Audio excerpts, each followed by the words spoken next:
Apa itu instrumen investasi reksadana? Kemarin kita sudah bahas tentang instrumen investasi obligasi. Kali ini kita akan bahas lebih dalam apa itu instrumen investasi reksadana. Di simulasi saat berinvestasi reksadana itu seperti ini. Ada si B, C, sama D yang sama sekali nggak ngerti dalam berinvestasi. Tapi dia ingin berinvestasi karena mereka takut dengan namanya inflasi. Karena dia nggak ngerti sama sekali tentang investasi. Datanglah si A, karena si A ini adalah manajer investasi, dia ngerti dalam berinvestasi. Jadi si B, C, sama D ini mengumpulkan uang mereka dan menaruh uang mereka kepada si A.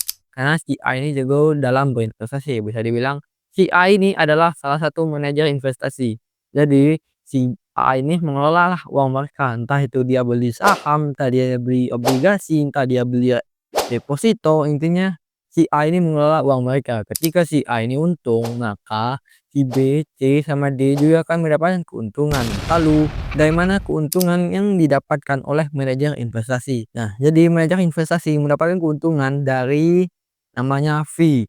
Ketika kalian untung 1%, maka manajer investasi itu akan mendapatkan keuntungan sebesar 0,01% dari uang kalian. Reksadana ini ada 4 macam jenisnya. Yang pertama itu ada reksadana pasar uang, yang dimana resikonya tuh sangat minim, yang dimana manajer investasinya membeli suatu instrumen investasi yang resikonya tuh sangat minim. Dan yang kedua itu ada reksadana pendapatan tetap, yang dimana manajer investasinya membeli sebuah obligasi, entah itu obligasi dalam negara, obligasi luar negara, intinya dia membeli obligasi. Dan yang ketiga itu ada namanya reksadana campuran, yang dimana manajer investasinya ini membeli suatu instrumen investasi tapi secara campuran.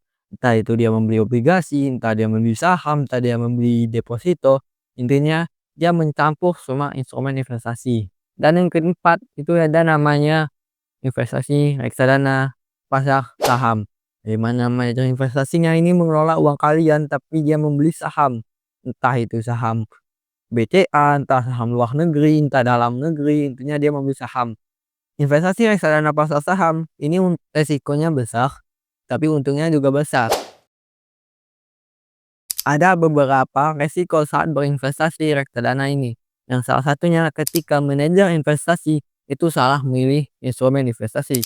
Tadi dia beli saham tapi sahamnya anjlok, yang dimana kalian juga akan mendapatkan kerugian. Yang kedua resikonya itu ketika manajer investasi itu memanipulasi angka keuntungan yang dia dapatkan. Misal nih, manajer investasinya untung sebesar 1%, tapi dia ngaku bahwa dia untung sebesar 0,9%. Yang dimana dia mendapatkan keuntungan sebesar 0,1%. Dan 0,1% itu adalah uang kalian yang dicuri sama manajer investasinya. Jadi gimana? Apakah kalian sudah tertarik dalam berinvestasi di reksadana? Tentang resiko dan keuntungan yang kalian dapatkan yang sudah saya jelaskan tadi. Kalau kalian tertarik, nanti saya akan bikin video lebih aplikasi untuk berinvestasi reksadana yang saya rekomendasikan.